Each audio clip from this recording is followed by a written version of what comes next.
Godzilla King of the Monsters has smashed its way into theatres, and with it, the reveals from the trailers are finally here. One such reveal is the other numerous titans that were teased to appear.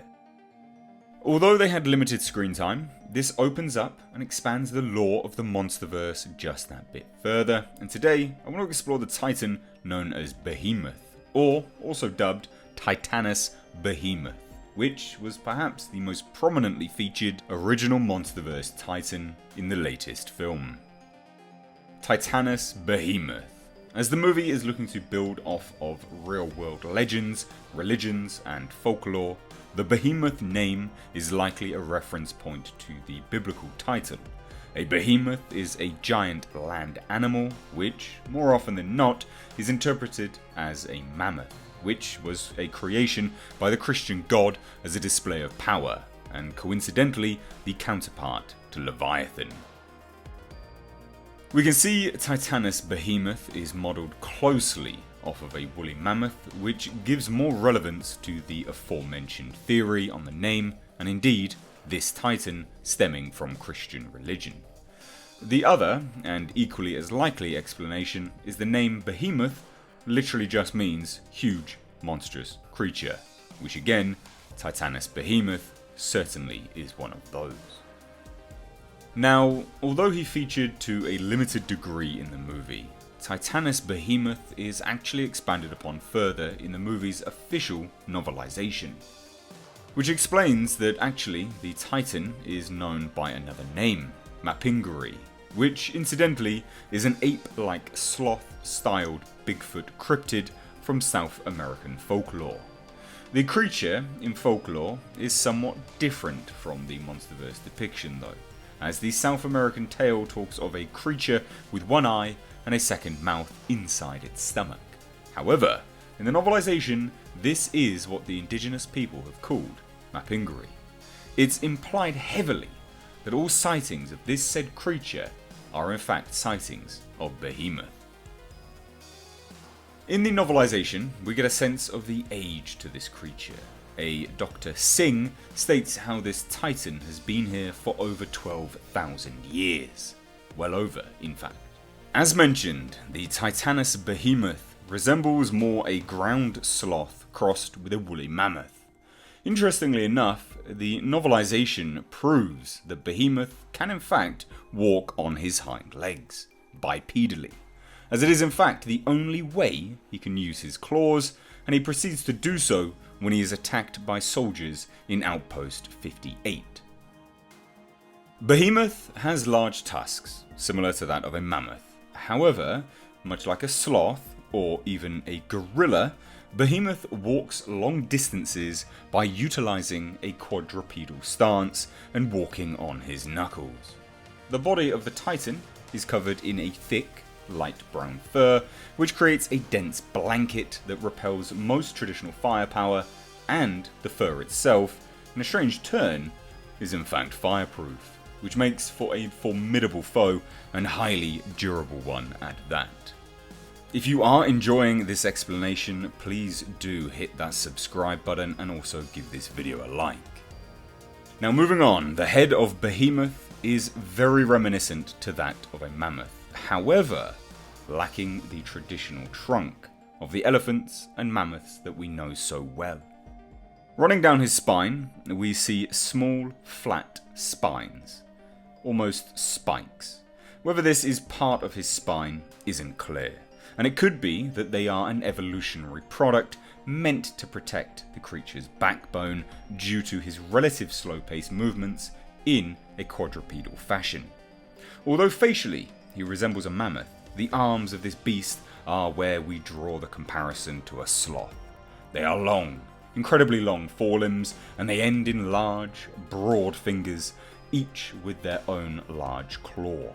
This, paired with his tusks, are what Behemoth utilizes as weaponry. His hind limbs are shorter, squatter, which again reflects the evolution of this creature for being able to walk on them. And interestingly enough, what little we do see of this giant creature shows us a lumbering beast.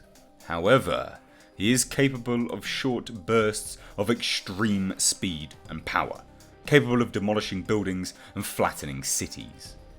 Now, due to Titanus Behemoth spending the majority of his hibernation in a cavern in Brazil, where Monarch set up Outpost 58, the giant titan has numerous vines, algae, or general foliage growths over his tusks. This gives Behemoth an almost nature god appearance. The film and novelization depiction of this titan's call are vastly different. In the film, Behemoth is heard letting out a sound not too dissimilar to that of an elephant, though lower and more of a rumble.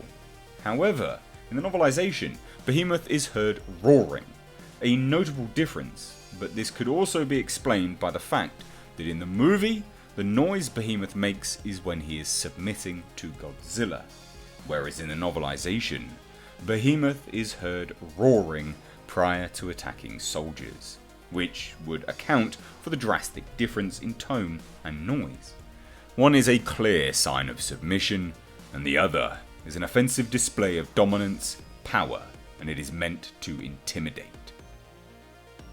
The history of this creature isn't expanded upon much in either the novelization or the movie. However, from the novelization, we know he is where the Mapinguari folklore came from. Now, within that folklore, the Brazilians believe that this creature was once in fact a shaman who discovered the key to immortality thousands and thousands of years ago. This in turn angered the gods, and as such, they transformed him into a beast. Now clearly, this is nothing that is used by the Monsterverse, but if we take the folklore with a grain of salt, we are essentially being told that this is an immortal monster, one that has been around for tens of, if not hundreds, of thousands of years, likely the progenitor to the sloths, elephants, and woolly mammoths. In universe, the history of the creature is fairly concise. He is contained, monitored, and studied in the Monarch Outpost 58, deep in a cavern in the Tinguai Preserve, Brazil. Titanus Behemoth wakes up from his slumber and hibernation, much like the other titans in the film, due to King Ghidorah's call to arms, the new alpha predator. Titanus Behemoth is influenced by Ghidorah's call to hunt, to destroy, to decimate, moving as a pack and on the prowl. In the novelization, the moment he wakes and rampages is described as follows. Behemoth rose to his full height, or at least his full height on 4 legs. There was a running bet about whether he could go bipedal or not. Dr. Singh was in the yes camp. His tusks and thick hair made him look superficially like a mammoth, but he was really built more like a giant ground sloth.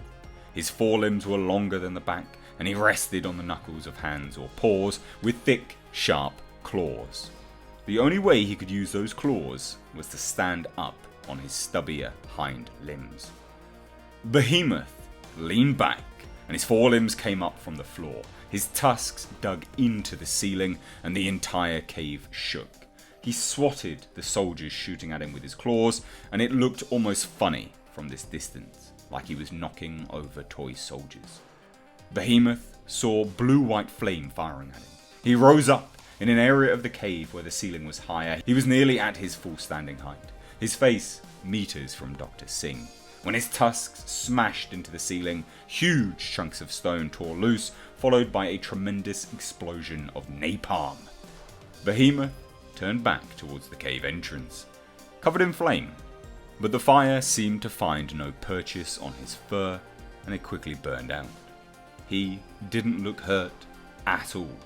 Now, although he is a destructive titan under King Ghidorah's call, Behemoth is later seen doing good. Once Godzilla is crowned king of the monsters, Behemoth bows, following in Rodan's stead. And later, news reports are shown stating how Behemoth is having a positive impact on the environment, or at the very least, wherever he travels, as his feces is acting as a super fertilizer. The design of Titanus Behemoth comes from Michael Dougherty wanting to create a titan that would be a companion mammal to Kong, as more often than not, too many Toho monsters were merely reptiles or insects, and so a mammoth was chosen due to Michael Dougherty's love for woolly mammoths, and elements of sloth and primate were worked into the design to stop Behemoth just being a giant woolly mammoth. And that, ladies and gentlemen, is Titanus Behemoth explained. Is this an addition to the Monsterverse you liked, or did you find the design lacking? Personally, I really enjoyed this Titan, and I do actually share Michael Dougherty's sentiments that too often giant monsters and kaiju are merely just reptiles or insects. So it made a really nice change, certainly a Titan which I would want to see explored further. Anyway, and as always, I would really love to hear your thoughts down below in the comments section. I really hope you enjoyed this return to my explained style video. I really made an effort to make this the most comprehensive and most detailed explained video you will find on the internet of Titanus Behemoth. So if you do think that it is, then please do give it a like. And if you're new here, please do hit that subscribe button and also the bell notification icon. Guys, thank you so much for watching. I've been Mr. H. Take care.